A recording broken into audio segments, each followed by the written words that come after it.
बाबा हर बुल लोन जाइए कि चल लोन जाइए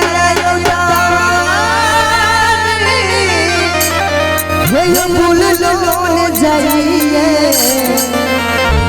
भगत जदी बोले बाबा सुनो बाबा छोटी छोटी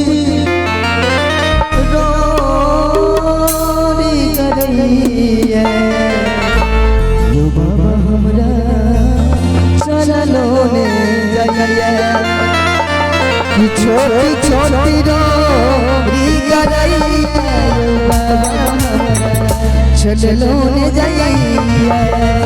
छोटी छोटी रोरी करिए यो बाबा हमरा चलो ने जाइए चलो न जाइए बाबा बुल लोन जाइए चलो न जाइए नानी बुल लोन जाइए छोटे छोटे चलो न जाइए छोटे छोटे बुल लोन जाइए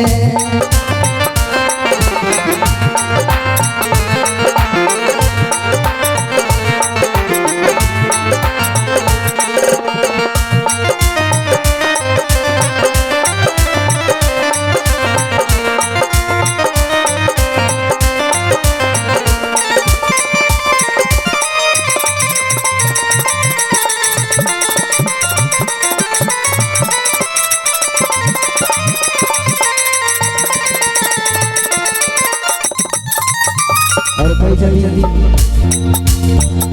गोरु लगैया बाबा जंगल झाड़ी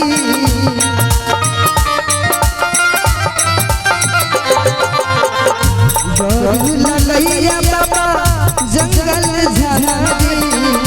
ऊंच नीच रास्ता पहाड़ पहाड़ गोरु लगैया बाबा जंगल झाड़ी ऊंच नीच रास्ता पहाड़ पहाड़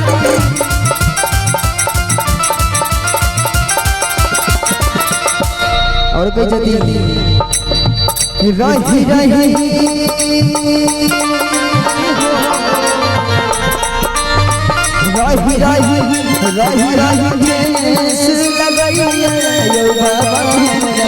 चलो ने जाइए छोटे छोटे चलो ने जाइए चलो ने जाइए बाबा बुल लोन जाइए